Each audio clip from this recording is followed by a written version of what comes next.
Yes, I know what all you will say. Chris, Hummus is not from the Caribbean. While true, hey, you're gonna be surprised. We've got people from Syria and Lebanon and Trinidad and Tobago, especially, for over 100 and something years. So it is part of our culture now. Today we're doing a spicy hummus. You're gonna love this one, man. Chris, yeah, CaribbeanPot.com. Vibes it up in the kitchen as usual, man. Hummus, spicy. Yeah, it might be kind of fiery, but you're gonna like this one, man. Vibes it up. Now I do apologize for the messy stove. I know I was gonna roast this off and I was gonna clean it before I do so. But on an open flame, I have here one scotch bonnet pepper. And I'm using tongs. Remember, if you're using metal tongs and they're gonna be near that flame, as I'm gonna be here, it is gonna heat up. So keep moving it away as best as you can. We want to roast the scotch bonnet pepper just to char the outside a little bit. Actually, I may just leave it there. You may want to open up the windows in your, let me give you a little zoom in there. Hope you don't see the dirty stove too much. I'm gonna roast that off maybe. Actually, it's already starting to char nicely. You can see that. That's all I want to sort of blister it.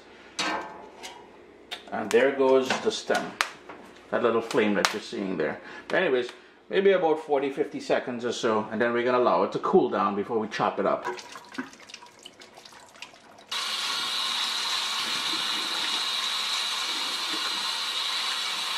After the peppers had time to cool down, remember we charred all that, the outer skin here. We just want to get some of that skin. We don't want any of the seeds. Now here's where you're going to tailor things. If you know you don't like it too spicy, you don't like spicy, leave that out. You like spicy, but not too much. You know, it's all about your tolerance for heat. I'm using the entire thing, but again, no seeds and none of that sort of white membrane around the seeds. That's where most of that heat is going to be. It's going to be just too much. Just going to give it a rough chop before we put it into the blender. Now remember to wash your hands with soap and water. You'll definitely need a food processor for this. And I have here 2 cups of canned chickpeas, which means they're already cooked. But what I did was I washed it, rinsed it, and I drained it because you want to get rid of most of that salt and sort of brine that it's packed in. We're going to go in with that roasted pepper in there. Salt. And all the ingredients, actually I may have gone in too heavy with the salt. Be mindful that most canned chickpeas will already have a lot of sodium in there. I'm trying to cut back on the amount of sodium that goes into my system. Just a bit of olive oil because we need some sort of lubricant to bring everything together. Did I just say lubricant?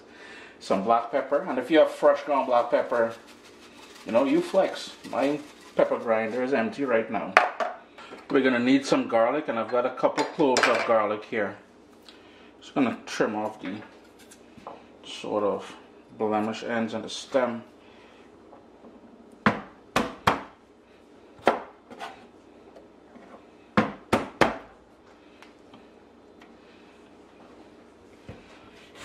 Acidity and that lovely lemon sort of flavor, the juice of 1 lemon. And this must, oh no, as I was about, how many times did I try to say that? To see there were no seeds. I did get a couple seeds. So the juice of 1 lemon.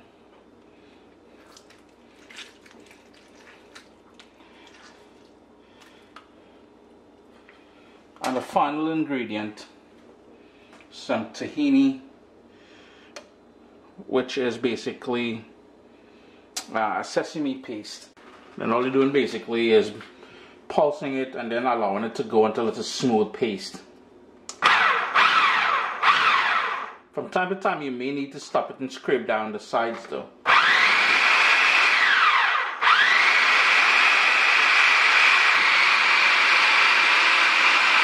If you find it's too thick in there, as in my case, I'm just going to go in with a little bit more olive oil, or alternatively you can go in with some more lemon juice or a combination of both. I think I'm going to go in with about another half lemon as well. Just want to check on the texture of it, and as I said, you may need to work down the sides. It's still a little bit chunky. What I'm going to do, and I did mention lemon juice and I did mention olive oil. You can also add water if you wanted, right? Just gonna add maybe about a tablespoon of water to this and continue. Get you guys a little close up there. Actually, there we go. Hopefully the auto zoom on this camera is nuts sometimes. It took all about 5 minutes or something. I think the longest part was roasting off that pepper. Chris here, CaribbeanPot.com. A lovely, creamy, spicy. That roasted scotch bonnet in there, boy. Caribbean sunshine to the extreme. Extreme. Extreme. What is wrong with me, guys? Chris here, CaribbeanPot.com. Always a pleasure to have you guys here in the kitchen with me. For presentation purposes, I would put it in a bowl. Check the website, I'll show you what I mean. I put it in a bowl, drizzle a little bit of olive oil on there, put a few grains of that chickpeas and maybe some paprika, as well as some chopped parsley.